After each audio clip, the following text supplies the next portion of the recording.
Bom dia, turma, como vocês estão? Professor Luiz, né? Hoje, aula de revisão, né, de filosofia, e a gente vai ver alguns pontos, né, alguns tópicos do que a gente viu esse mês na nossa aula, para a gente estar fazendo a nossa prova, né, de forma consciente, né, e feliz. Vamos para nossas dicas de estudo. Fones de ouvido, lugar calmo, material próximo a você, né? Caderno e caneta agora, porque a dica de estudo agora é você copiar e anotar esses tópicos para poder estar fazendo o estudo de vocês para a prova de vocês, que vai ser agora no começo do mês, né? E vamos para a revisão.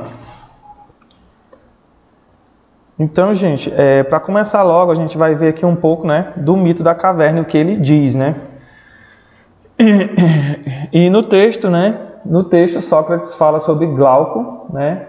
Imaginar a existência de uma caverna onde prisioneiros vivessem desde a infância com as mãos amarradas em uma parede. Eles podiam avistar somente as sombras que são projetadas nessa parede, né, situada à sua frente. As sombras são ocasionadas por uma fogueira em cima de um tapume, né, situada na parte traseira da parede, em que os homens estão presos, né? Então, assim, eles estavam lá na parede de costa, né?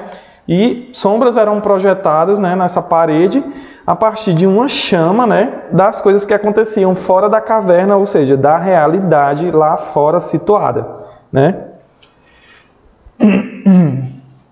Então ele diz assim, os homens estão lá presos, né? Homens passam ante a fogueira, fazem gestos e passam objetos, formando sombras que de maneira distorcida, né, são todo o conhecimento que os prisioneiros tinham do mundo lá fora. Aquela parede da caverna, né, e aquelas sombras e os ecos dos sons que as pessoas acima produziam era o mundo restrito dos prisioneiros. Repentinamente, um dos prisioneiros foi liberto. Andando pela caverna, ele percebe que havia pessoas em uma fogueira projetando as sombras que ele julgava ser a totalidade do mundo. Ao encontrar a saída da caverna, ele tem um susto ao se deparar com o mundo exterior. A luz solar ofusca sua visão e ele sente-se desamparado e desconfortável, né? Deslocado. Aos poucos, sua visão acostuma-se com aquela luz, né, que é o real. Os olhos deles nunca foram utilizados, então é a primeira vez que ele está vendo a realidade, então é a primeira vez que os olhos estão se adaptando àquela luz real, né?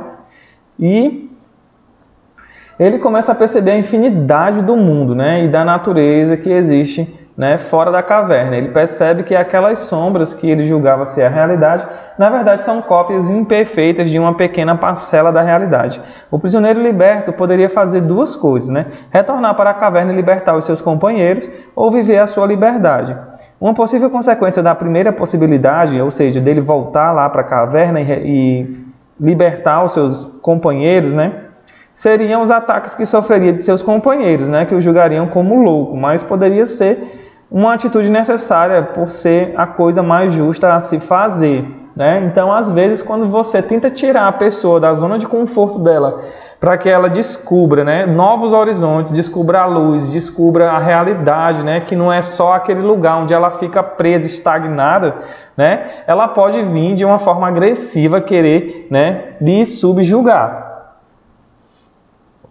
Para Platão, o que caracteriza o conhecimento, né, o episteme, em seu contraste com a opinião ortodoxa, está referido ao que é inteligível, imutável e universal, né? Então, quando você ouvir falar assim sobre o pensamento de Platão, né, o que é que caracteriza esse conhecimento para ele, né, que é o episteme, no seu contraste com a opinião, ele está referindo-se, né, ao que é inteligível, imutável e universal.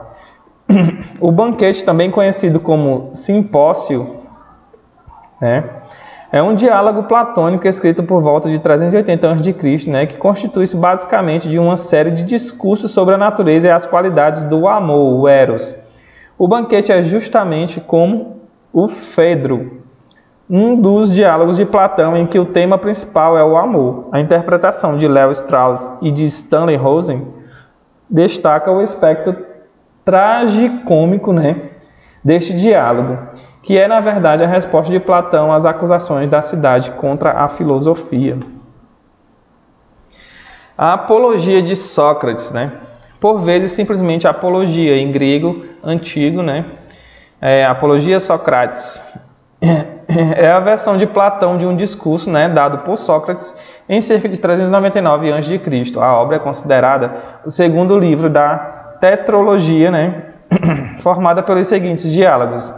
Eutifron, em que se vê o filósofo ainda livre, indo para o tribunal a fim de conhecer as acusações que lhe foram movidas pelo jovem, né? A apologia, como a descrição do processo.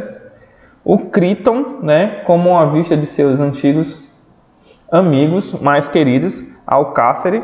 O Fédon, como um dos últimos instantes da vida, e o discurso sobre a imortalidade da alma.